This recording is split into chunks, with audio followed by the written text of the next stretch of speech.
Ta-da, just like that.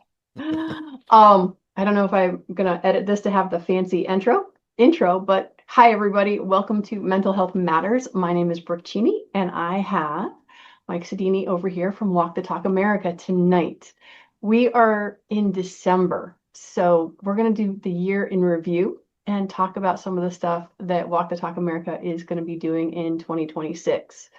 For those of you who are brand new, Walk the Talk America is this level. I like to call them a bridge because they are trying to bridge that gap from gun owners who are afraid to seek mental health and mental health professionals who aren't necessarily sure what to do about gun owners because they're not often from the gun world. Some of the stuff that as a gun owner I can talk to is that, yeah, on our sites, when we go to buy our firearm, it says, have you ever been diagnosed with mental illness? And that freaks most of us out because we don't want to be denied for our firearms. Then on the other side, when we're talking about the people who give care and they've never been around guns, and the only information they ever have is the school shooting narratives or the horrible things that occur with guns, which thankfully, as you and I both know, are the smallest, ittiest, bittiest amount of gun violence there is out there.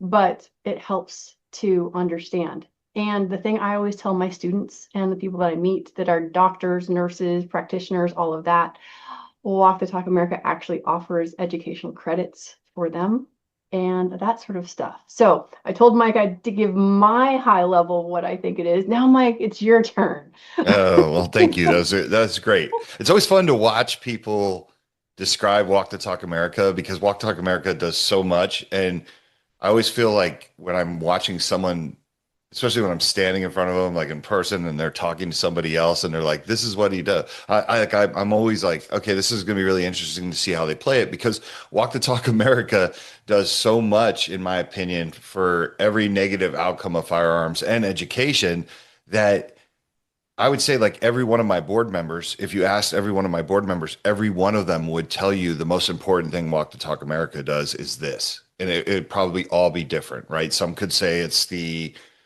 free and anonymous mental health flyers that we put in boxes of guns like for Ruger and Arms Corps and High Point and Bursa, North American Arms, like the list goes on and on.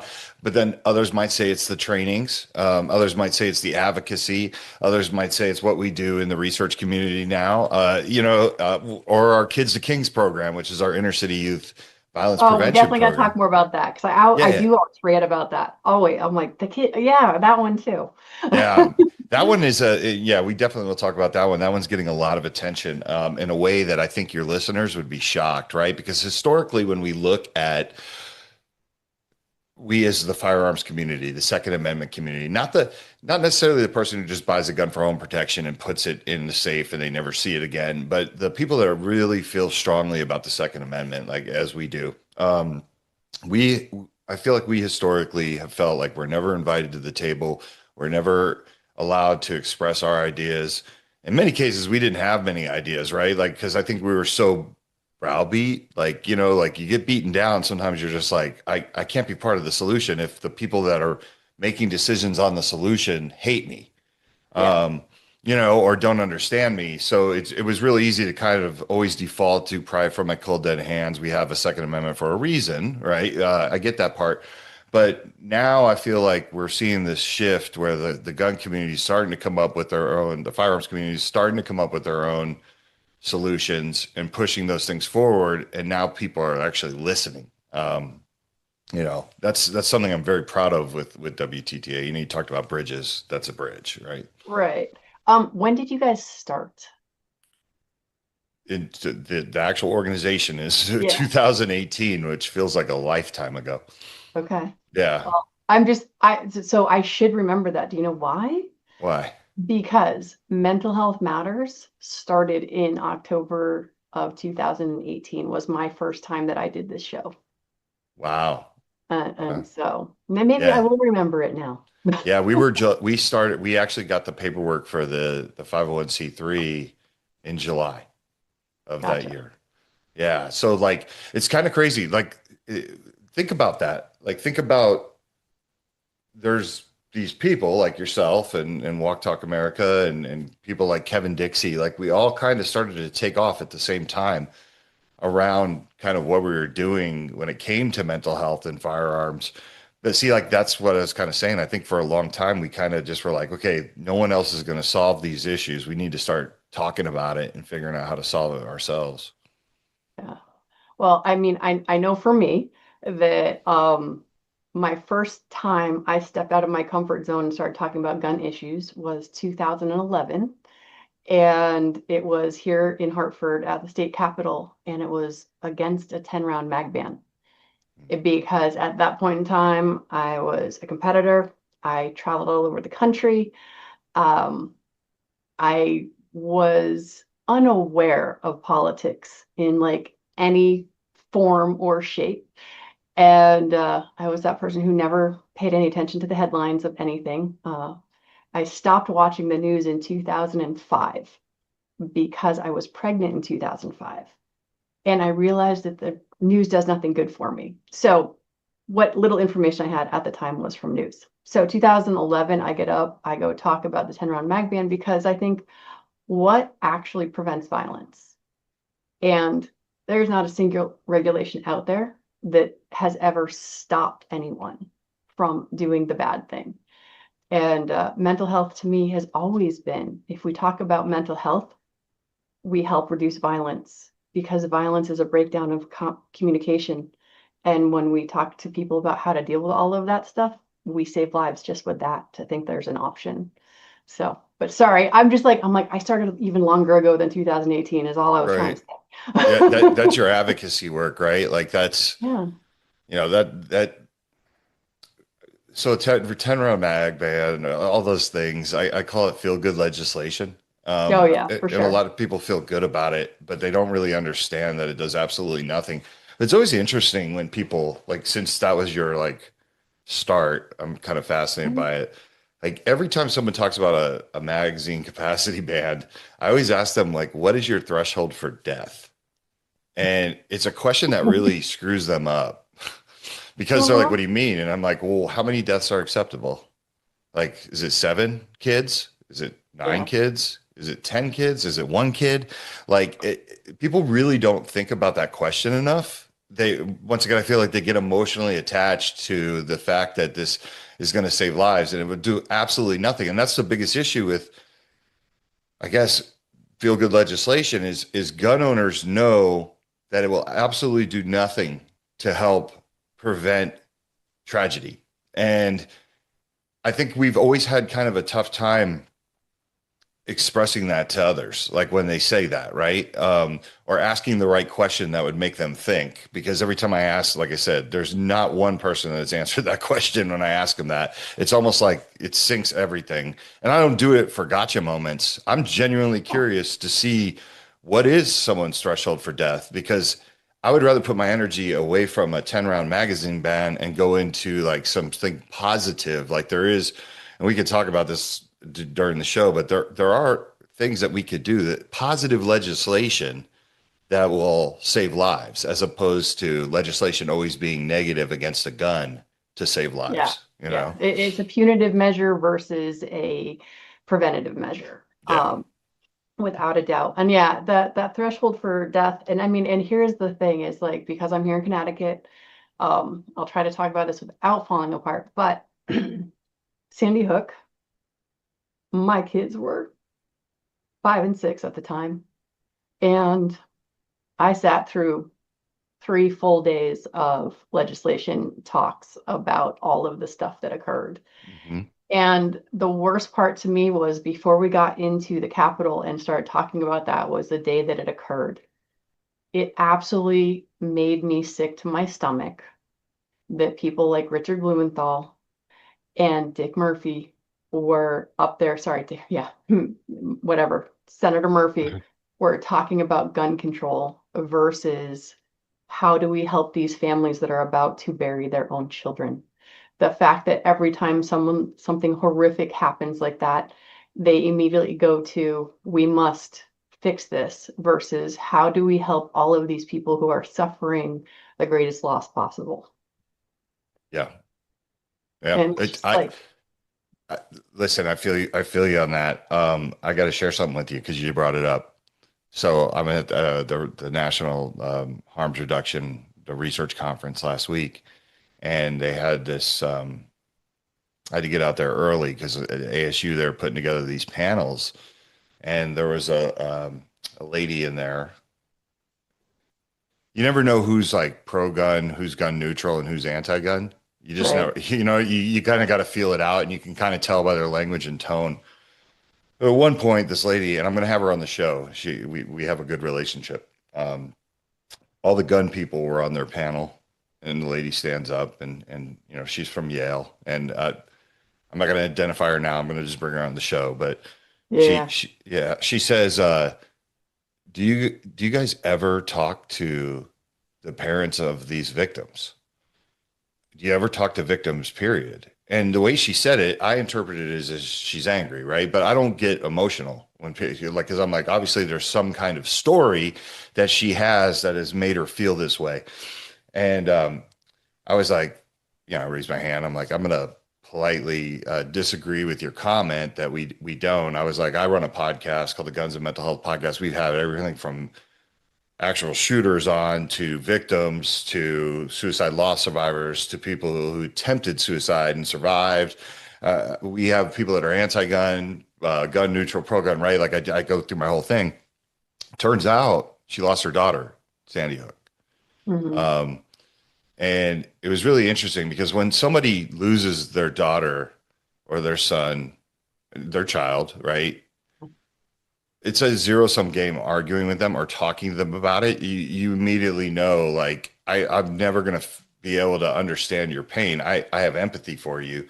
Yeah. But I understand why you're angry, right? But here's the thing. Like, the more I got to know her, she's actually like gun neutral. She actually said in the beginning, I was helping a lot of the anti-gun organizations because they were pretending to be so friendly to me and like so caring. And then she started realizing she's like, they're hijacking my daughter's story to tell. It's my story, right? And see, that's why it's a plot twist, right? Like, because Yeah. at first I thought, okay, she's an adversary, but she was just asking questions. Um, so I think it's going to make a fascinating podcast episode because how often A, do you get to talk to someone who can be neutral about it, right? And then B, kind of see the inner workings of like why she distanced herself and she is her own person, right? I'm not saying she's a pro gun person either, right? But Yeah. to hear that story, so it's and Bill Broussard from NSSF was actually in that meeting as well, or and obviously he's from Connecticut and right Hmm. around the corner. Oh And yeah. There was a lot of picketing we had to go see at NSSF yeah, yeah, because it was right there in Newtown. I mean, yeah, it's yeah. pretty crazy. It's so Steven and Bill, like Bill's like you, like Bill was emotional. She was bringing the emotion, right? Like just she had the ultimate card, but like Bill was emotional too because he's like it affected me. It was my community as well. Like I'm never Yeah. going to understand your pain, but so same thing I just saw with you, right? Like Yeah. Oh yeah, no, it's sometimes I can talk about it and not fall apart. Other days, not so much. I'm gonna right. blame the drugs currently because I broke my heel on Friday. So I'm on lots of painkillers. That's what I'm going with. Yeah, that's it. You don't even So, have to explain yourself. It's a oh, tragedy. well, yeah, and it's just so funny because actually, those of us who cry a lot, we find ourselves explaining because we feel bad because most people feel uncomfortable for the people around us when we're crying. I'm used to crying all of the time, so over all sorts of things. But it is interesting because I know you and I also share another thing, which is uh, some people in the gun community will say, "Why do you bother talking to them?" Right? Right. And them is all of the neutral to anti-gun people. And I can tell you from the copious amounts of hours I've spent up in Hartford at the Capitol that often the neutral and anti are often just uninformed. 100%. And I know you've got a lot of experiences in that area when people are like, oh, why'd you go there? Why'd you go there? And all of that. And I'm like, That's where you and I definitely have that in common because I'm like, no, I've been to a Moms Demand Action meeting and here in Connecticut, and there are the people that are there that are full of whatever the agenda actually is. And then there are the people there that truly want to make a difference. They're just not being shared the entire story. They're being given a piece of it. So, yeah, it's one of those things. There's always a shade of gray because it's just like, you know, I never talk about Second Amendment because I'm always about violence prevention. Because my fantasy world is the anti-gun people and the pro 2A people drop both of those things and go towards actual anti-violence measures because then everyone wins versus us arguing over the things. So, Yeah, all I right. agree. I think a lot of it has to do with, so it's funny. I have a good relationship with people at Mom's Demand and Brady and Everytown and Giffords. Like it's not that I'm a fan of anything that they really do, but they're like I was talking to JJ at the research conference. JJ's from Brady, and I've been on their podcast. Um, where I think the firearms side is a little bit misinformed is some of the things that we actually say they believe too, right? Like we all believe in responsible storage. We all believe in a time of crisis, someone shouldn't have access to their firearms. Now, where it differs sometimes is what they believe is the answer for that, right? But there are times when Brady is saying something about responsible storage, and it sounds exactly like Walk the Talk America. It sounds exactly like any firearms instructor, right? But we just know that there's that but and the other stuff that they get involved in. Um, my thing is if we don't go and have these sessions where we're able to speak and speak up or even speak at their events. I mean, what was it like 2021? I Mom's the Man brought me in to be a speaker at one of their events, and I don't think they realized like how pro gun I was. You know what I mean? But it gave me a chance to talk to an audience who I knew was probably predominantly gun neutral because it was at San Jose State College, right? So I was looking at it like, okay, this is chess. Like you're going to bring me there. I'm not going to put you down, but I am going to bring up feel good legislation. I am going to bring up ARs. Solving, banning ARs isn't going to do anything to stop gun violence. And then change the narrative for a bunch of people in the crowd, right? The kid who is like, well, I've never really talked to that. So that's where we got to keep showing up and Okay. having these conversations. Absolutely. All right. So we've got so many things to talk about. Um, let's talk about Kids to Kings. Because, like I said, it's like I saw you somewhere and you were talking about it, and I'm like, oh, yeah. Because, like, that's not something that's predominantly on the Walk the Talk uh, webpage when I go there. And so, because I'm always sending people to free mental health assessment at WTTA.org/love. See, I got that because we got wristbands. I should be wearing my wristband. I'm sorry, I'm not. I Don't need to worry, get I more don't have actually. advice. Like, but yeah, so for those of you who are local, Mike will send me wristbands when I go out, and there are people that are very excited about getting the wristbands, and it's just another resource that they offer for free.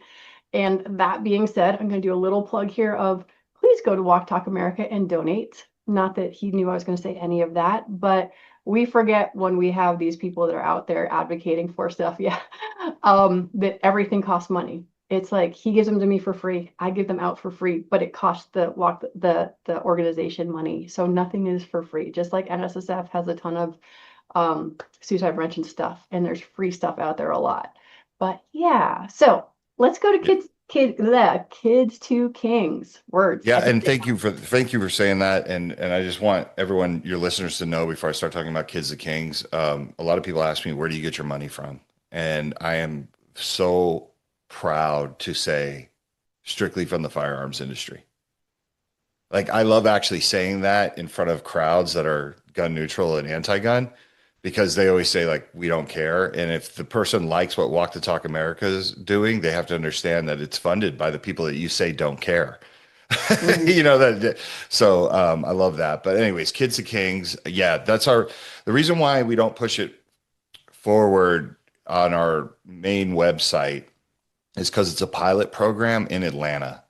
So Okay. we just get inundated with people all over the country. We still do. Like we have the Instagram page. We get people all the time in Seattle or, California saying, "Hey, I'd like to enroll my kids into this." But basically, it's an inner city youth shooting sports program that introduces firearms and not just firearms. We don't just, it's not about shooting, but shooting is it's the tool. It's the fun thing, right? But introduces firearms to these kids in a healthy manner. The majority of these kids have never been introduced to firearms in a healthy manner. All of these kids have access to firearms, even if they shouldn't, right? Like we got that out of the way real early in the first class when he said, "How many of you have access to a firearm if you shouldn't?" And every kid raised their hands. And the kids range from like 8 all the way up to 17, right? Like there's a wide spectrum, but what we wanted to do, especially in Atlanta, because we have all the right instructors like the Kevin Dixies and um, Devin Perkins and all the kids from Gorillas in the Mist, everybody that helps volunteers, and we take these kids and we mentor them to be great adults, right? But also respect the firearms uh, that they see in video games, that they hear about in songs, that they see in videos, right? And it's counterintuitive to a lot of people because they're not little white hunters from Wisconsin with an orange vest, right? Like, no, it's that's the elephant in the room, right? Like people have to face their bias and understand though. But if we truly believe the second is for everyone, which we do, um, Mhm. these kids need the opportunity to understand that they too can be the next firearm instructor in their community. They too can own the next gun shop in their community. They too could go work at Ruger one day as an engineer. That's one of the coolest things experiences because the shot show was in Atlanta, or not shot show. Sorry, NRA I was gonna show. say, really? No, When was NRA show. that? The NRA show was in Atlanta, and it gave me the opportunity to bring our kids to the show, and I had our kids. Ruger rolled out the red carpet for them. I mean, gave them swag, everything. They all looked uniform because they were all wearing Ruger gear. But I was walking these kids to every single booth. I mean, Glock, SIG, everything, every single booth, having them talk to executives that would give them the time, have them talk to engineers, have them talk to competition shooters. Um, these people were looking these kids in the face and saying, "You could come work here one day if you wanted to." Right? Mhm. Like that stuff is life changing. That's historically, if you look at the firearms industry, there is this belief that we're not very welcoming to others. Um, and what Yeah. better way to say that that's not true than have these young kids who will have this all burned. They're never going to forget the NRA show, you Yeah. know? And I mean, and that thing about not welcoming is just like every time, not every time, but for the past 10 years or so that I go and I do give testimony, it's like almost every single time I will say, I wish you could come to a competition with me Mhm. because it is the most welcoming. Everyone's excited to see you. They're super happy that you come to check out their sport or possibly join their sport. And it's just like, I wish I could bring some of these folks to an actual event. It's like, because nobody cares about anything. It's like, you have a gun, I have a gun, we're here to have fun.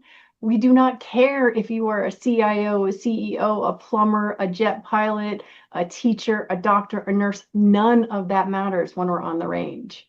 It is just like, well, yeah, when people are like, oh, it's so unwelcoming. And are there clubs you will go to where there's a bunch of snobs? Yeah, you will, just like everything else. Right. But that's why, like, my school is called A Great Start, is because I want you to come in knowing that if you need something from me that I can't offer, I know a guy, or I might know a girl that can help you with that thing. And to me, that is totally our gun community is we are here to help and just like you're saying about like pro-gun, anti-gun, middle of the road, I'm like, there's shades of grays in all directions for all of that. So it is pretty Well, interesting. it's a really interesting program in the sense that there have been many occasions where I'm talking to people that are in the anti-gun crowd, and they'll blurt out something in front of everybody. They're like, "Is this really a good idea to be putting guns in these kids' hands?" And Mm-hmm. I'm always like, what do you mean these kids? Right? Because you got to be Uh-huh. careful because you can almost back yourself into your racism will display itself, right? Your Yeah. bias will display itself. And I always bring up like the little white hunter from Wisconsin. Most people look at the little white hunter from Wisconsin and they're like, he knows how to handle a rifle. He's responding, right? Like you don't even think twice. Now you see these kids and your mind might go somewhere else. But at the NRA shows, this is adorable. Like I had all the kids and I would never say anything. I would just have us walk up to the booth of any, Mhm. of course, if I had a relationship with already with the manufacturer, they know me, right? But like Yeah, yeah. I had them walk up and my kids would automatically all start, handling the firearms. And the way that my kids handle firearms, I know when people are watching them, they're going to be very impressed, right? And there's more than once where a person was like, "What is this?" And I would always joke around. I would always go, "It's different strokes." Right? Because I'm like the white guy with the black kids, and there's like 15 of them, and it just like I'm in my suit, and literally like people laugh, and then they're like, no, no, no, seriously, like what is this? Yeah. And I would tell them, and they're like, these kids handle guns and not better than 90% of the people in here. Right. You Right. know what I mean? Yeah. Like, and their children, and it's like Yeah. you watch their discipline and everything, the way that they not one muzzle flashes. You go to these shows. I Oh mean, God. yeah, I would get muzzle flashed all the time, or you watch people do something, and you're just like, wow, they did it. And I get it. The guns don't have firing pins, and we all know that, but it's still like it's weird. We see it in Uh, movies, and we freak out. We're right. like, oh Right. god. So just so we're clear, for those of you who are not gun people that are watching this, muzzle flash is you get to see the muzzle of a firearm. And so and you don't even have to go to a show. You can just walk into any gun store and you will see people who own guns who are not being as safe as they could be. Now, my friends who work in gun stores, they will tell you there is no actual safe direction there, but there is a safer direction than what you see a lot of people doing. And so, yeah, no, actually, I'm working on a training program that's going to be available online next year that just talks about one and two, safe direction and finger discipline, and Right. starting there for everyone before getting into any of the other stuff because people don't know and they don't understand. It's like, yeah, verifying a gun is empty prior to touching it, making sure you know where that index finger is at all times. Mhm. Those are the two things that, like, if that's and I tell all my students here, I'm like, if I can teach you those two things, none of the rest of it matters. I mean, it does, but it's just like that's kind of where we're trying to get started. But, and as someone who's serious about their training, and watching and knowing I used to be the clueless idiot who probably had my finger on the trigger all of the time and I had no muzzle awareness ever. I get to come from that, ooh, I was a complete total idiot, but you know what? I didn't know because no one had ever showed me. So Right. this Right. Yeah. all that. No, these kids, what I love about my kids is they correct each other. If one of them spots something, it's an immediate correction, but like they don't. And I was, I was lucky enough to be asked to be the keynote speaker at Rutgers a couple months ago. Not for Rutgers as a whole, but for their gun violence prevention summit that they have. And I thought it was so ironic to me that they were bringing in the gun guy, you know what I mean, to close the show and talk about unity, right? Like I just love that like we've kind of flipped this narrative around. But one of the biggest impacts that my presentation had was the Kids to Kings. I played a video and I played picture and video of them walking around the NRA show, and half the crowd was African American, and there was a line of people that was just like super interested in the program because I don't think they've ever seen something be presented like that. And like I'm actually working now with the city of Camden. Camden is talking about a program similar to this, or they're trying to put together a program. Now it's tough because it's New Jersey, and I Yeah. told them right. I was like, the odds are stacked against you, but the lady who's spearheading this is like, I want to try, Mhm. because there are kids that literally get caught and they get a gun charge at 13, but it's not severe enough to where they won't have the ability to buy a gun when they're 18. And I had never really thought about that. And they're like, this is the perfect type of program for these kids because they're already into guns or they have that curiosity or they've used one in a manner that's not responsible. And maybe this could help bring them to it because once again, there is a mentorship aspect to this program. Like we have financial literacy. We tie the shooting part to their grades and their behavior. So if you get in trouble in school, you're not shooting that week, you're just picking up brass, like those type of things. If you want to do the fun stuff, you got to be responsible and you got to be a good kid. But I'm just really proud of it. And I'm really proud of its sponsors, right? Once again, like everyone thinks gun companies don't care. And Davidson's, Ruger, Arms Corps, and Aguila Ammo have all stepped up to donate product and like the ammo is expensive. You go through a lot of it.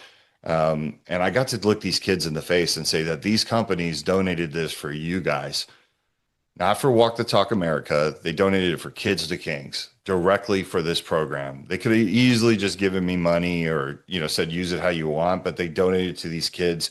I think that says a lot about those companies that stepped up to help these kids that everyone would say the gun industry doesn't care about.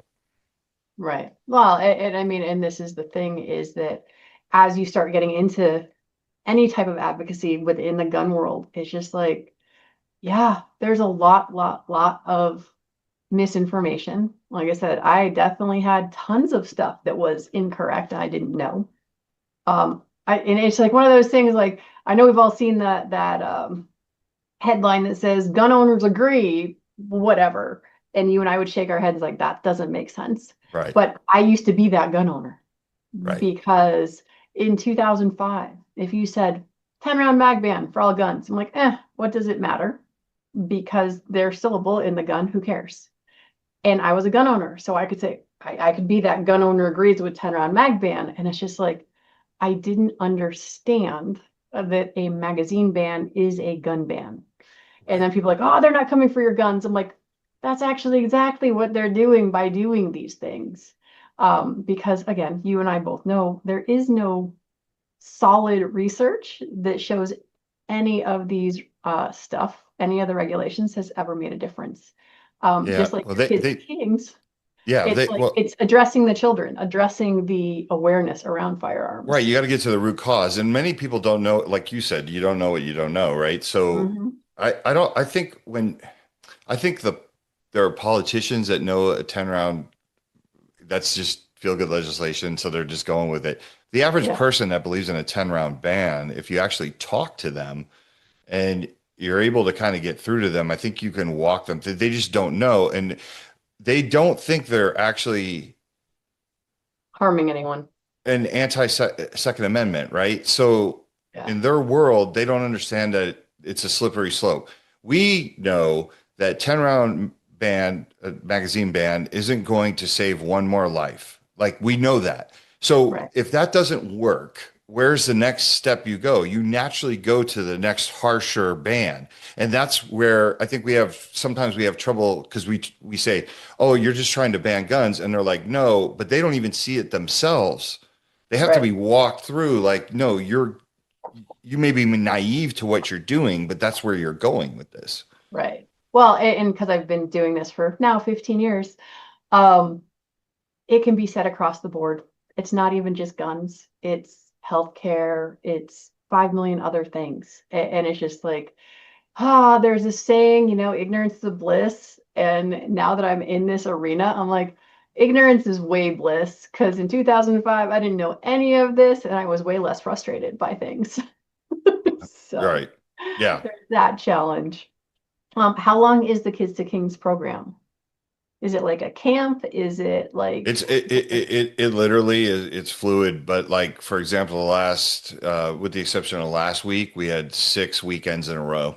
Um, the kids, we have a connect through the charter schools there.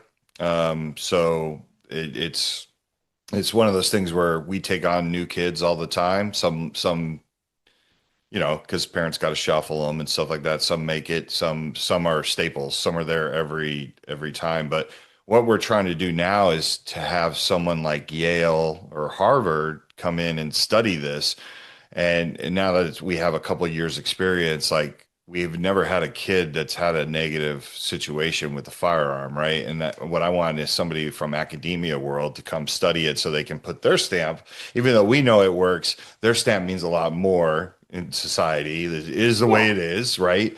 right, To show that this type of course could be duplicated somewhere else, and also too that it has validity. Like I'm welcoming. Like when yeah, yeah, the researchers have finally discovered this thing, and I could see them kind of warming up to the idea, but I want full blown study of the thing, and I would right, love to get some real financial backing to it to where we can do some really big things with it. Because I think the next step is to get out of Atlanta and get to another city because we get those requests all the time.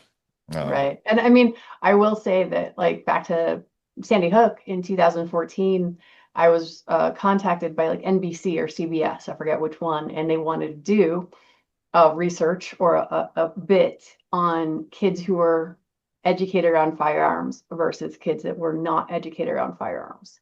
And I politely declined just because been in the media often enough to know that they will tweak it to however they like.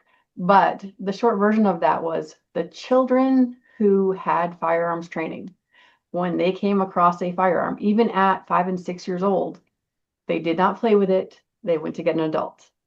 The kids who didn't have firearms training ended up picking up the gun, playing with it, not knowing what to do with it, and they were the ones who would cause an accident. I mean, and that was like a little newspaper thing. It was they did it down in Florida. But so yeah, it's one of those things. Yeah, I All think a right. lot of that type of research, real quick, before we jump to the next Mm. subject, I think a lot of No, that no, no, type it's of all good. no, a lot of that type of research gets, and when we talk about the research conference coming up, that's one of the things I want to discuss is how researchers are so conditioned to only look for the negative in guns that they don't think about the positive. And I think when people want to do research about the positive, I don't think they get a lot of people to support them.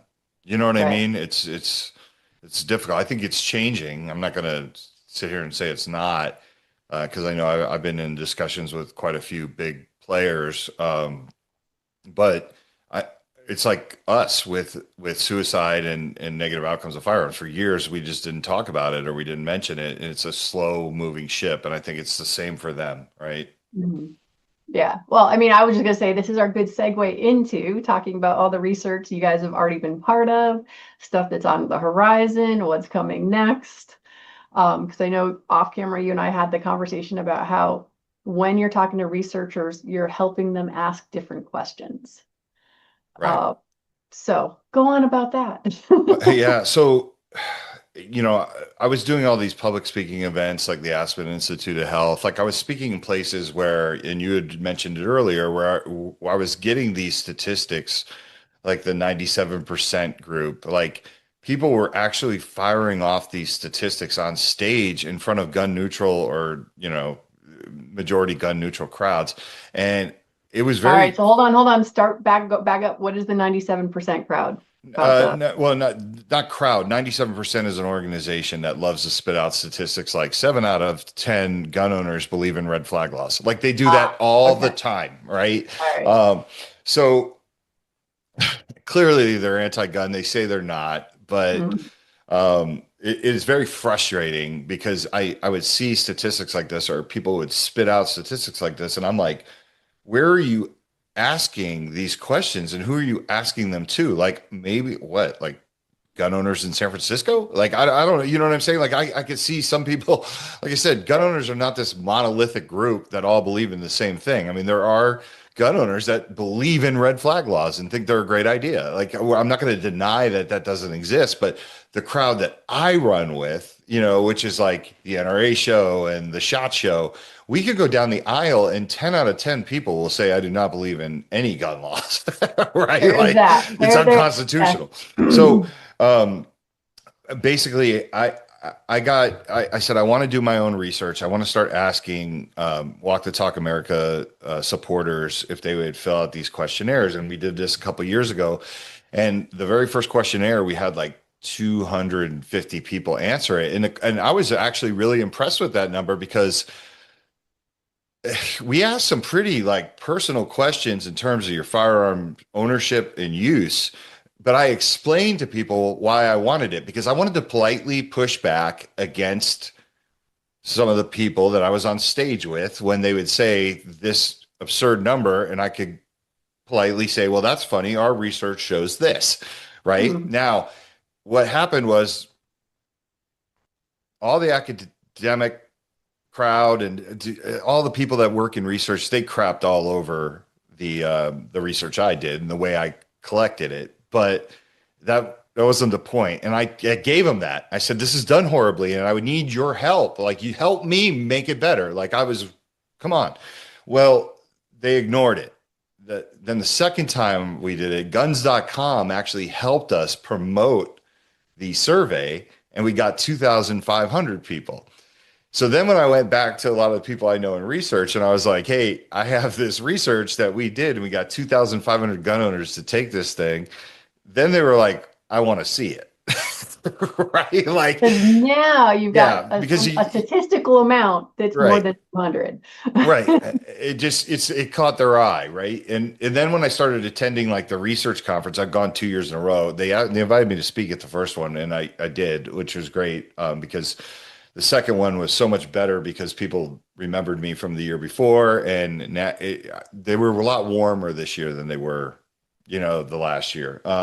Probably because But you weren't going to slam the Second Amendment down their throats. right, yeah, they know, Yeah, right? It's that's like, okay, different. let's talk about it, right? Let's talk about because here's the thing: being that I have been in this industry for so long and been on the business side of it, Yeah, all the way down to working a counter at a gun shop, there's really nothing that they can tell me that I don't know how the system works. So if they say something that's bizarre, I'll be like, wait, explain that to me because I'm not really sure what that means. Like, oh, wait. Are we talking about the gun show loophole, perhaps? I don't know. That's always that the one that everything, hits. everything. Like, well, so I go to these shows, the research conferences. I love to ask questions because if you ask questions pretty quickly, you can take someone's Jenga house down. You know what I mean? Because Yeah, you really know that they haven't really thought it through. So, like one of the things that I was asking a lot of the researchers, because I always hear this all the time, is Indiana is responsible for Chicago, right? If it wasn't for Indiana's guns, Chicago wouldn't have this issue. So right. I'm like, has anyone done any research on how like Ohio and Kentucky have been so successful defending themselves against Indiana's guns? And they're like, well, what do you mean? And I'm like, you're saying that there's a pipeline to Chicago and it's causing all the violence Right. and it's coming from Indiana.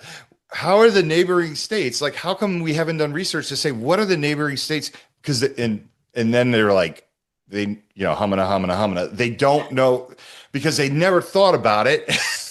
So I'm like, it's a myth. Like, Yeah, yeah, there might be some bad actors, but it's a pipeline, and it's so if it's a pipeline, it has to be turned on from both sides, right? right. So who's doing it and who's taking the guns up there and selling them? Like we should be able to research that and figure that out pretty quick and shut it down. So I just love Right. asking these questions and that's what the researchers need. They need someone to kind of get in their way and ask politely to have a discussion about it and not get angry. Yeah. You know what Yeah. I mean? Actually, oh, that the very first time I went and testified, uh, I literally had one of the senators come up to me afterwards, who was the anti-gun side of things. And he said to me, Brooke, I truly appreciate the fact that you didn't come out and you weren't all accusatory and you were thoughtful about what you said and you didn't make me feel like I'm supposed to be the bad guy here. And I'm like, and that was one of the first times I testified. And at this point in time, he and I still chat from time to time. He's still a senator. But it was just like, to me, that was very impactful that like Hmm. a lot of people don't get it is like they walk into these places, regardless whether you're talking to just someone who's anti-gun or whatever, but it's like, you have your way and my way is right and your way is wrong. I'm like, who's going to listen to that ever? It's like, Right. what, again, why, as much as I have Second Amendment over my shoulder, I don't talk about it because it took me years to understand Second Amendment and why it's so important and all of that. And so I want to meet people where they're at. And their thing is, I don't want more children to die. And so Which is that's our the thing. conversation to have, right? Right. It's just like, I'm like, yeah, we agree on these things. Why are we fighting over this? Yeah, it's And just how we get there. This is a yeah, different how to solve it, right? Yeah. yeah, Yeah. and it's just like there's no perfect solution. Oh, sort of back to your comment of what is your threshold for death? It's just like here's that back to that Sandy Hook thing. It's like on that Friday, the only thing anyone should have been talking about, in my personal opinion, is how can we help these families that have just suffered this horrible loss? That's it. Not whose fault is it, not how do we prevent this from happening, because here's the reality. Humans will die. Like statistically speaking, none of us are getting out alive. Some of us are going to die horrible, tragic deaths. Others are going to fall asleep in their bed and not wake up the next morning. But we're all going to die at some point in time. And I mean, this is the part where it's like, no, how do we support each other? Again, oh, wait, what are we talking about? Mental health. So it just is this circle. And I don't know. It's wonderful that you're out there talking to these people from a different point of view. Yeah, So, no, and thank you. The threshold for death is an interesting one because so like if three kids are shot and killed in a school, emotionally it affects us. But I get that same emotion when I read that like three kids died because of somebody driving drunk.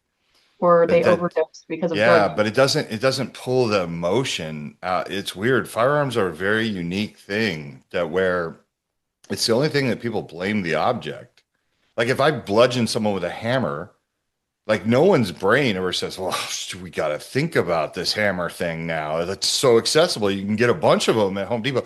And I'm Yeah, not no, trying to belittle anything. I'm just saying it's weird. It's odd how the human brain works, and it's odd how we as a society argue over this gun issue and what people believe. Like people tell me all the time, they're like, if we had no guns, we wouldn't have any. Yeah, you still would because there's the yeah, illegal guns, but yeah. If we didn't have alcohol, we wouldn't have any, we'd have less drunk driving. It's just right. natural. Like, And what was it? Alcohol had been illegal, yeah, right? prohibition. Yeah, yeah. I don't know how long prohibition lasted, but it was illegal. Right. And more people died because it was illegal, because it became a smuggler's thing and gang wars and all of that sort of stuff. And it's just like back to the unintended consequences. But to your point about not banning the thing, I don't know if you know this because I was shocked by this, but the Boston bombing, Williams Sonoma did actually take pressure cookers off of their shelves for like a month or two. Yeah.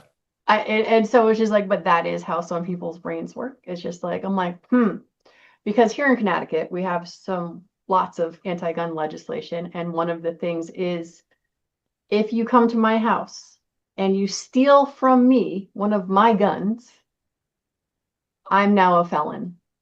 Right. And I'm like, what, excuse me? I'm a victim of a crime and now I'm a felon. And it's just like, what? Why are we? Yeah. So anyway, we won't go down there. Uh, We'll talk about research because that's way more fun.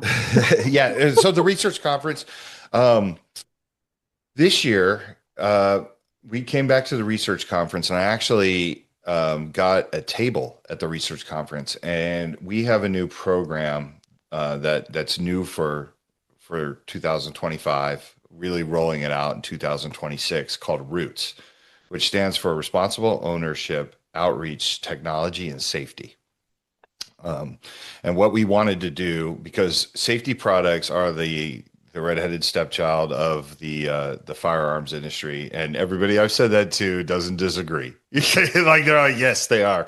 You know what I mean? Like it's like we know it, but there's reasons for it, right? A lot of the companies that make these great safety products, they're one or two SKUs, which distributors are going to ignore, dealers are going to kind of ignore it. Some of them might have some, but rep groups especially are going to ignore it because you can't put the energy in selling when you have to sell like the whole line of, Bursa or like High Point, right? Like You're not going to put energies into one SKU. So they naturally get ignored, and safety's just not as fun as actual guns. Like I get it, right? I'm not delusional, but I thought if I can get all the safety companies to come under a conglomerate under Roots, I can bring them to all the places that I speak at, that I'm invited to speak at, or so like the research conference is a great one because in the research conference there's a lot of academia, like a lot of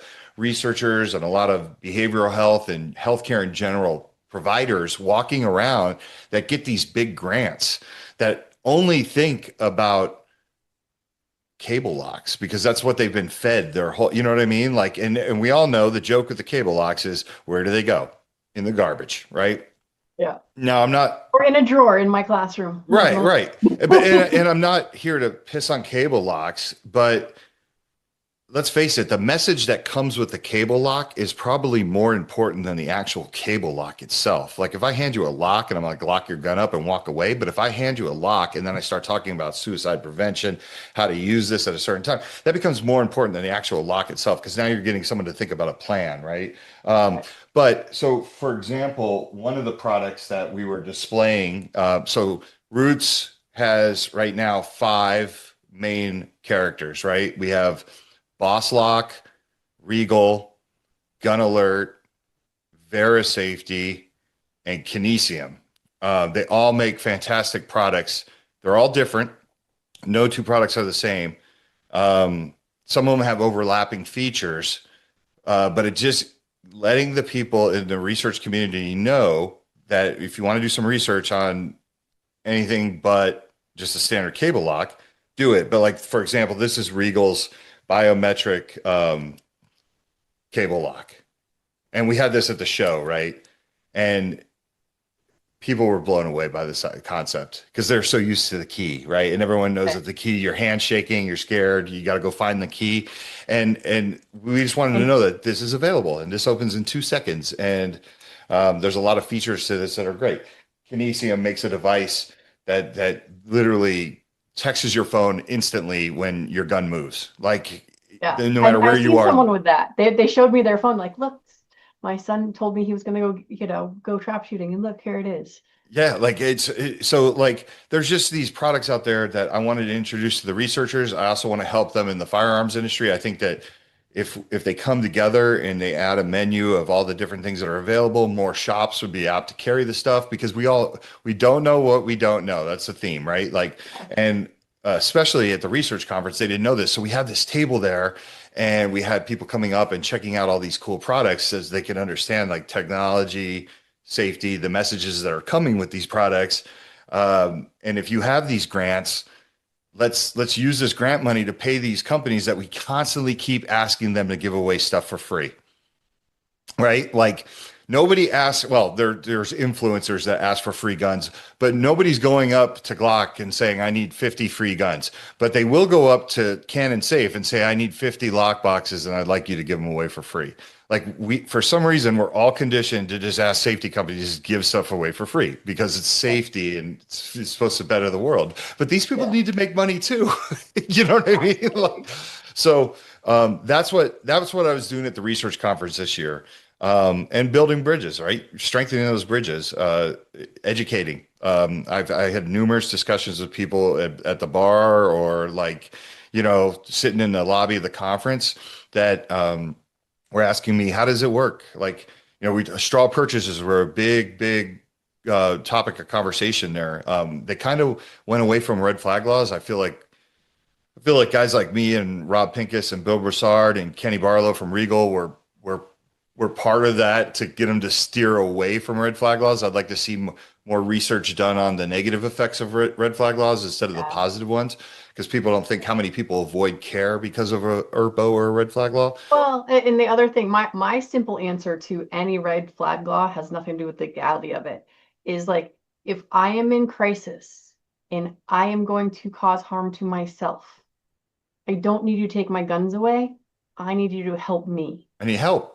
Yeah, I need actual help. help. Because it's just like you didn't take away all the drugs in my house. You didn't take away all the knives in my house. You didn't take away all the poisons in my house. You didn't You take the took garage away a door gun. off.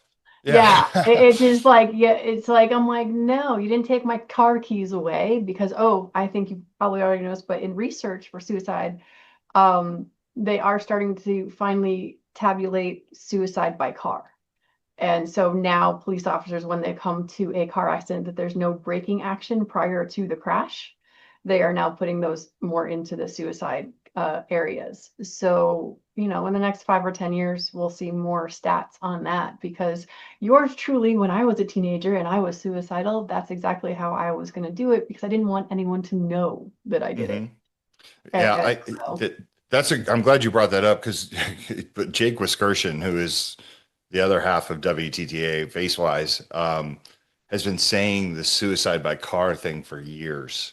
yeah, I mean, when I first met him in 2018, he would talk about suicide by car, but no one ever really talks about that. But yeah, you can't red flag somebody, show up to a really bad situation, say, I need your property, specifically your guns, and then be like, good luck out there, Brooke. yeah, I hope you exactly. get better. Right? Like Yeah, we need to have more provisions in there for A, legal defense, right? And B, how do you help someone that's in crisis, right? right. Like I'm not going to be one of those guys that say a red flag law hasn't saved a life. Right.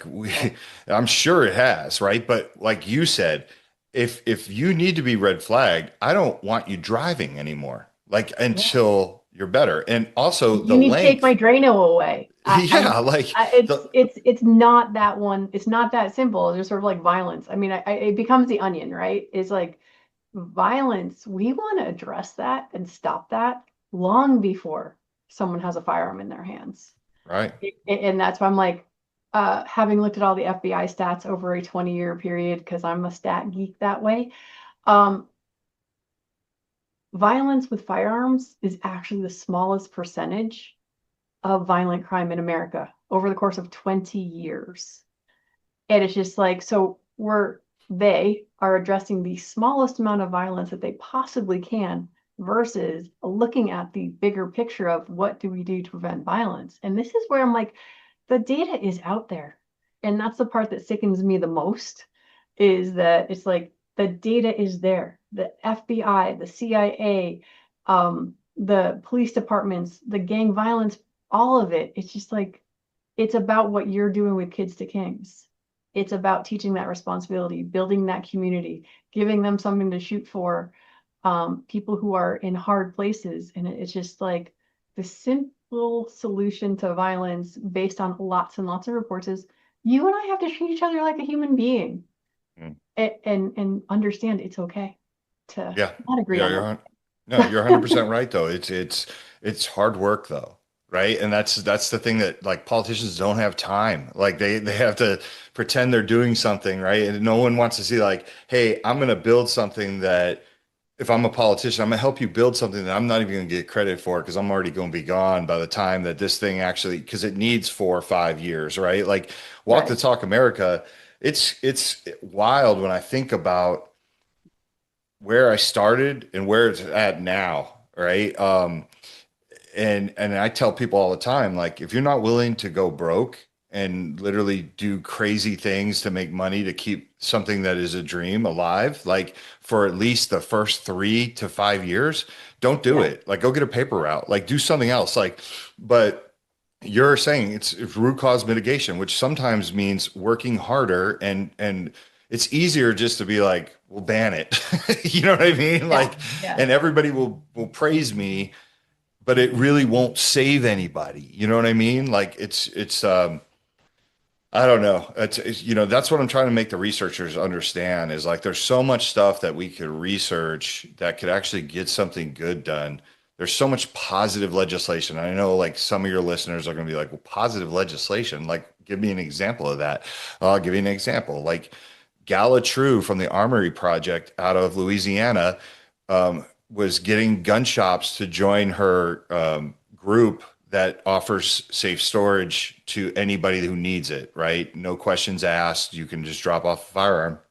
Well, most of the gun shops wanted to participate but declined, and the biggest issue they had was we don't know if we give the gun back too soon, will we be held responsible? Like, we don't want to be sued. We don't want to go out. So Gala, being the forward thinker that she is, went and got legislation passed that took away, uh, that piece of it. So a gun shop cannot be held liable for doing the right thing and trying to help somebody. Um, that's positive legislation that whether you're anti-gun or you're pro-gun or gun neutral, you should be able to get behind. Legislation that would to force insurance companies to give breaks to gun shops on their business insurance if they participated in suicide prevention training, like a lot of them already do, right? But you should be rewarded when you're doing the right thing. I mean, we have all this money that we waste other places. Let's, Yeah. let's start putting it back in the gun shop owners or gun shop project. I mean, here in Connecticut, we tried to get past that we at least would get a tax credit for spending money on gun storage devices. Right. I mean, and it's like here in Connecticut, we have the opposite law that just got passed in 2023, where if I'm a gun shop and I sell you a gun and then you cause harm with the gun, here in Connecticut, you can get sued. I can get sued. The gun manufacturer can get sued. The ammo company can get sued. So I'm glad somewhere it's going in the opposite direction of that. Yeah. But I mean, so there is good stuff. And that's the other part is like, when you're talking about the stats of the 250 or so that you got the first time you sent out your survey, it's like most gun owners just want to be left alone and don't want to share a lot of info. We're just like, I'll take care of me, you take care of you. I don't need to share anything with you. And so it is harder, I find, for us to get more people to become involved because it's just like, it'll all work out. And now that I've been in it for as long as I have, I'm like, no, it's really not. You need to step up and do something in your community to help. On a positive, back to positive gun legislation here in Connecticut, no less. I believe it was 2018 or 19. They did actually pass that there is a school curriculum here in Connecticut that can be taught in public schools. So akin to ish your kids of kings, because we know that children who are educated around firearms are safer around firearms. Same with the idea of dare. Kids who are, educated about the downfalls of drugs are more likely to not try. And same with, alcohol as well. So it's just like there is positive legislation here in Connecticut, even from time to time, even if That's it never that's that's that's gets. good to hear. Now they got to use it. Yeah. Well, Yeah. see, that's the thing is like now bringing that to a board of education and getting them to put that into the curriculum. That's where you and I, Connecticut residents, I'm talking to you, have to go and talk to them and say, hey, look, Connecticut passed this law. Here is the actual education platform. All we have to do is find a way to put it into the curriculum. Yeah, we So, have we have with Kids to Kings, we have so many parents that contact us and they'll flat out say, like, I hate guns, but I want my son or my daughter to go through this program because they understand the importance of, like, just take, for example, like one in the chamber. How many people don't understand that, right? And if mhm. I needed that, I mean, my first time firing a gun was a negligent discharge because I didn't understand that just taking the magazine out was enough. It was locked and loaded. It was ready to go, and I shot a hole in the lawn. You know what I mean? Like if I would have known about one in the chamber, that would have never happened. And I was probably like 14, 15. Yeah. Like it's Oh, yeah. important. Why wouldn't you want your kid to know those things? You might Yeah, no, it's just I've got multiple color dummy rounds specifically for that, for teaching that, because it's just like, I took the magazine out. Is the gun empty? Yeah. And I'm like, what color did I put in there? What was on top? And so yeah. yeah, And again, like I said, I was the person who didn't know any of that when I started also. So for yeah. a long time. Back to your original point real quick about like kind of Mm. like bridging the gap and being able to educate the people that are on the research side. A lot of these researchers, they're just conditioned. They want to learn. And I think that's very hopeful. Like I feel like a lot of them are like, okay, sit me down and help me, and then we work together. But it takes time to build that trust. You know what I mean?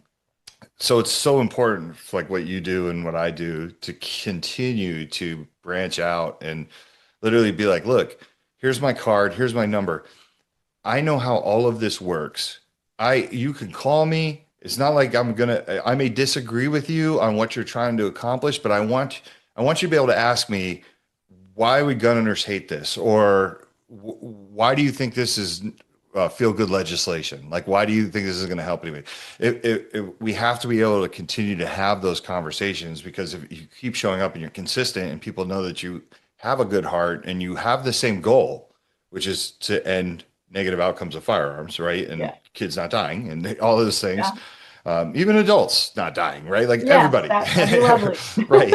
Then they're gonna feel that sincerity. You know what I mean? And it's like we can speak on anything to, how difficult it is for gun shops to be, we're asking a lot of gun shop employees these days. We're asking them for straw purchases, customer service, like, it's a barber shop in there. Like everyone's just sitting in there talking. You know what I mean? Yeah. It is the way that it is.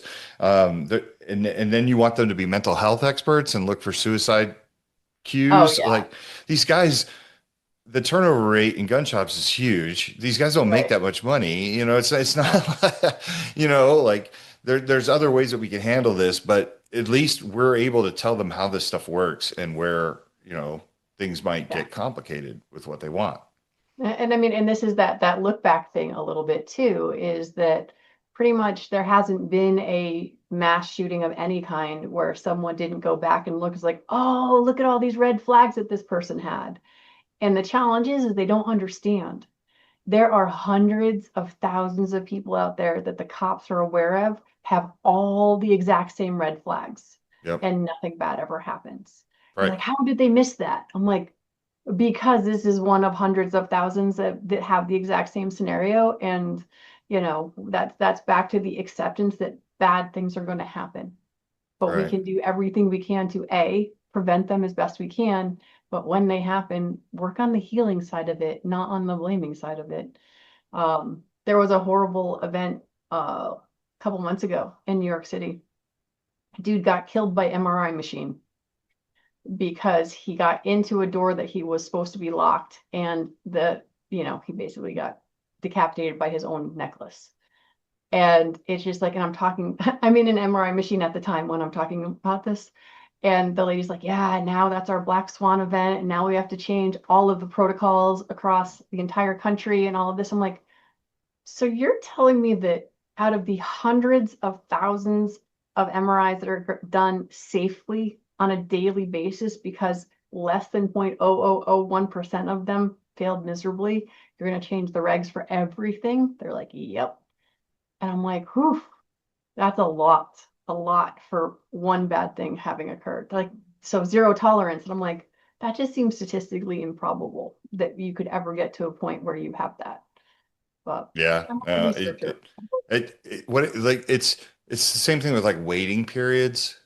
Like I always say, like there's hundreds of thousands of like guns sold, and literally like you want to make waiting periods for a very small number. You know what I mean? To try Yeah, to prevent this. Now, I'm not going to say a waiting period couldn't work for somebody who's in crisis, but you don't necessarily just do it for one person when it's an overall thing, right? But that's why we got to get right. better at it. I think we got to have more information about suicide and, more hope and kind of get upstream to try to prevent the unpredictable. But like it's really fascinating how, like I said, it goes back to me talking about the hammers or like, Right. you change it for one thing or a very Yeah, small population. That's yeah, not, you're not fixing anything. You're still gonna not get to the root cause of that person's crisis or what's going on in their head. yeah. I mean, and that's just it. It's like long ago and far away when I was in college, the best course I ever took was statistics, because back in the 80s and 90s, um, I used to love reading Time magazine. And you'd open up Time magazine and there'd almost always be some kind of chart or something. that showed you the percentage of something. And it's like, ooh, this is interesting. This is interesting. And then you go to college and they teach you about statistics. And it's just like, oh, ask questions like, what is the sample size? Like your 200 versus your 2,500, right? That's a much more significant sample size. And then it's like, well, what was the question? Was it, is red your favorite color? Or did they ask, what is your favorite color? Right. And just like all these little picayune things. So it's just like, huh, back to the research you're getting into. It's like, yeah, the question they ask makes a huge difference on the outcome of what's going to happen. Yeah, And you so can I'm definitely glad you're out there sway helping them statistics. with questions.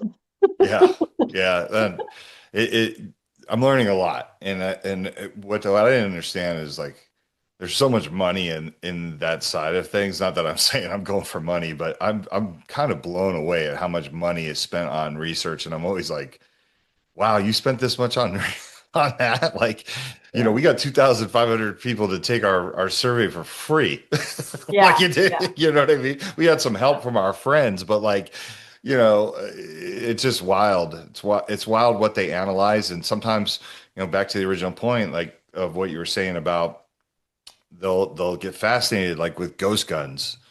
Like they'll Oh get gosh. fascinated by ghost guns, and then you look at like the actual number of people that have died from ghost guns, and you're like, that's Yeah. not a lot at all. You know what I mean? Like, Yeah. But if you say that to anyone who doesn't understand like what percentages actually mean, it's just like, I mean, like you and I both know the rifle thing. It's just like there is less than a 0.0001 in how many people are killed with these rifles that everyone is so excited about banning. And I'm yeah, like, when Clinton had his 10-year mag ban, and I'm very sad I lost the report, but I read a report and it said prior to the mag ban, the number was small enough that there was no way to tell right. statistically, what is that word? Statistically important or something to be able to tell if there's a plus or minus on it because it was already too small of a number.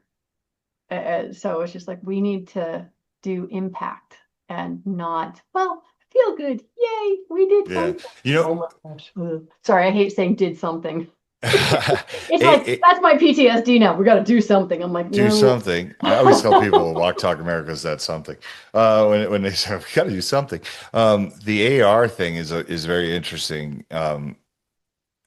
Every time the AR ban comes up, whether I'm in like a breakout session or something, I always ask one question. I was like, does anyone in here know what the worst school shooting was and what the firearm was that was used?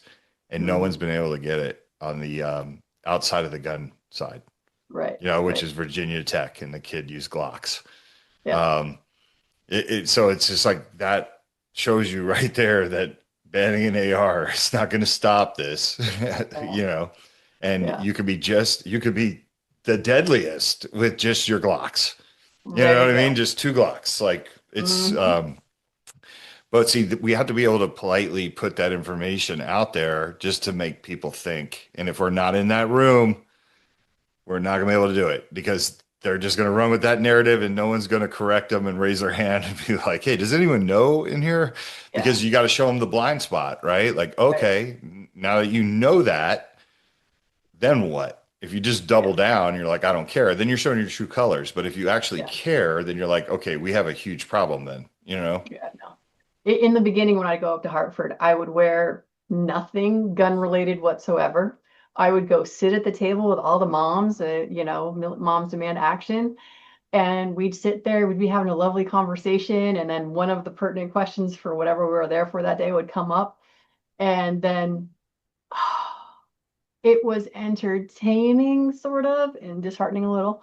Um, like you could tell that when they ask me, "Oh, what do you do?" And I'm like, "Oh, I'm a firearms instructor or I'm a competitive shooter."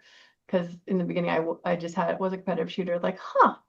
And you could tell the people at the table who just hated guns and hated Mhm. me for having anything to do with guns, regardless of who I am or what I stood for or any of that. And it was the ones that didn't have that immediately sour milk look on their faces are the ones who would actually listen and be like, huh, I never thought of it that way. So, yeah, there's never an all or nothing. But yeah, we have to be in the room to have the conversation. Yeah, And so much so, nuance in the conversation. you need time. You need to be able to sit there, and you got to be able to like detach yourself emotionally from. I'm about to hear some really dumb shit, but I'm gonna, you know, Attempt to not laugh too hard or smile right? too much. Or Yeah. no face palm. Try not to face But palm. at the Rutgers conference that I was at, it was funny. There was one time we were in a breakout session, and they kept I knew some of the people in there, so they kept pointing at me for my opinion on it. And Mhm. I said to the group, I was like, look, I don't want to say too much because I have a speech coming up at 4 that you guys are all going to be attending, and I don't want to give most of my speech away about like what we do.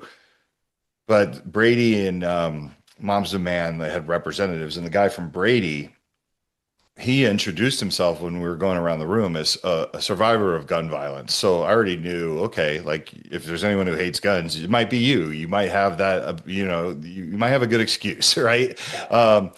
But it was funny because at one point I said, the firearms industry they're going to be the leaders in this space in the next 2 years, meaning suicide prevention and better mental health for gun owners. Yeah. And the guy from Brady goes, do you have any evidence or proof that that's even happening? And I was like, wait till 4 o'clock. And the cool thing about it was, and I give him credit for this. After he came up to me and he was like, "This is all really cool. I didn't know it existed, and thank you for opening my eyes to it." Now, I may not have changed his mind on how he feels about firearms, but he was man enough to come up and actually say like, This is really special that this is going on. And he had like no idea that Ruger was putting the free and anonymous mental health screenings in the boxes of the guns and things like that. So you got to have the conversation and you got to be able to politely play with the other people's ideas.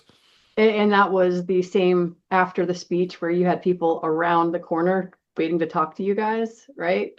Yeah, So, it happens every time. It's like it happens every time, and it's not. I don't think it has anything to do with how special I think what we're doing is. I think it has more to do is these people have never heard of anything like this.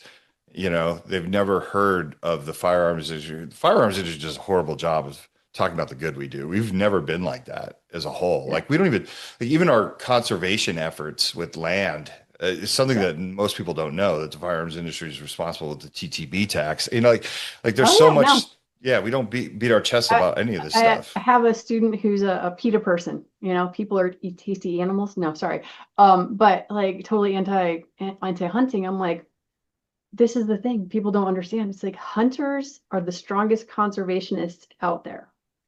Are there bad hunters that are idiots that shouldn't? Yeah. Are there bad drivers on the road that also shouldn't? Also, yes. You can't control everything, but it's just like the bright spotlight that says, look at all the good we do with whether you're talking Pittman or any of the other stuff. It's just like we support so much that people don't realize. And when they're going off on us, it's just like, oh yeah, horrible story. So I won't end on that. Just like that could be another conversation. But yes, the gun industry and like conservationists and all of that sort of stuff. It's like we don't say, "Ooh, look at what I did. Ooh, look at what I did." Um, and it's hard for us because we're just doing what we do because we do really care. Like you said, yeah, there's a ton of money in research. Are you going after the research because there's a ton of money in it? No, but you're building that bridge so the folks that have all of this money can help the people who are really trying to do the things that make it better. And it'd be lovely to help everybody the best that we can. Yeah, 100%. For me, WTTA, I just wanted to give hope to gun owners. Like, it's hard for us to, after people are grieving because of a school shooting, it was always tough for us to be able to sit down at that table and feel like we had something to offer, especially when people are highly emotional. Because Mhm. back in the day, basically all we did have to offer was it's a mental health issue and mental health's got to fix it, right? Like it was kind of like that type of thing. But now being able Yeah, to sit down and being like, well, here's what we do to try to prevent these things. Um, right. it just, I don't want people. Historically, when you wanted to support mental health and suicide prevention, you usually had to support an organization or a movement that philosophically didn't believe in your Second Amendment rights at Right, its core, right? Like they might be, right. we're okay with the Second Amendment, but we believe in red flag laws, or we believe that not Yeah. everyone should, The like that but type of, always kills you. yeah, always Well, a but. And we don't have but, that. There's no but at Walk the Talk America. yeah, This is what we think the solutions are to solve the negative outcomes of firearms, and people shouldn't be infringed or they shouldn't lose their gun rights forever, right. unless you do obviously Well, something awful. yes. Yes, but those are other laws. That's Yeah, not, it's like Second Amendment should not be illegal. However, killing people, yes, is still illegal. We're not for any of that. It's the yes, if you do something that causes harm to those around you, then yes, you do lose it. Just like felons aren't supposed to, yeah, the thing I always cries about. Felons are not allowed to vote. However, felons can run for office. Back to our regulations, how much sense they make. yeah, yeah. There's a lot of bizarre stuff. If you should, So yeah, it's like I tell people like, those folks who say it's okay, I have nothing to hide. I'm like, you've never been part of our judicial system, have you? You don't understand right. how the regulations work, do you? So, but all right, sir. Well, I know that you said you've got 2 hours. We got to one in a little bit more than that. And so, start off with what happened in 2025. We got to hear about that. What's going forward in 2026. I'm looking forward to see more stuff with Roots. What else do you want to talk about? Like, I mean, I did touch on, I'm going to remind those of you who just are watching the end of this, go to Walk Talk America. Please consider donating at least a little bit, a cup of coffee, whatever you can, even if all you do is go to Walk Talk America and share that out so someone else can know about it. Um, what else is there to ask people, tell people about, get excited about for 2026? Because this I, will probably air in December of 2025, but it might not come out till January. We're not sure. okay. Well, yeah. Look, I just want people to understand that it's there. And like I said, it's the first no compromise on your rights mental health organization that suicide prevention. We're on the forefront. A lot of the stuff we're doing, like I said, no one's ever seen before. Nobody thought it could get done, right? You know, 10 years ago, I bet you almost 100% of people said Ruger would never put a suicide prevention mental health flyer in the boxes of their guns.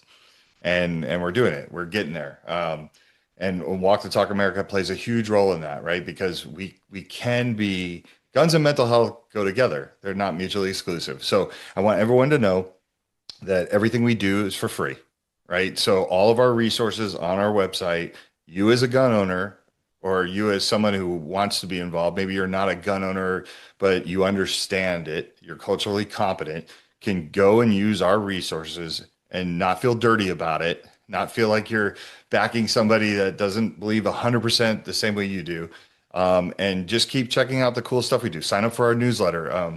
I was in two documentaries this year. It'll be interesting to see. I feel very positive about those documentaries, just from the reaction of the crew and what we were doing. There's a lot of stuff as a gun owner or someone who believes in the second that you can be very proud of what we do because I represent you. I represent the firearms industry and the gun owner. Like that's what I do for. When I get on stage and I talk, I say I'm here to represent the firearms industry. I make that very clear and I throw that down immediately so everyone in the room understands, right? So just go to the website, WTTA.org, or find us on social media at Walk the Talk US on LinkedIn, Facebook, X, and Instagram. That's where we're most active. And just check us out. And there's something for you there. All right. Well, thank you very much. And yeah, see, because I'm in Zoom and not StreamYard, I'm like, I don't have all the buttons I normally do. I'm like, what else? Where are my buttons? I'm like, I don't know. So yeah, well, thank you for all of your time. Well, thank you. All your efforts, all your flying all over the countryside and then some. Let me know next time you're in New England. Maybe, I get to catch up with you live and in person. Yeah, that'd Uh, be great. are you going to SHOT Show this year? I know Jake is not. Shot Show is literally 20 minutes away from my house, so Oh, all right, never I mind. will So you're always always be going at to be Shot there. Show. I'm Unless you coming for you in move. Las Unless you Vegas. move. There is that. There is that. Yeah, 20 minutes. That yeah, you have no excuse. So Right. for those of you who are going to go SHOT Show in January, I will definitely air this before then.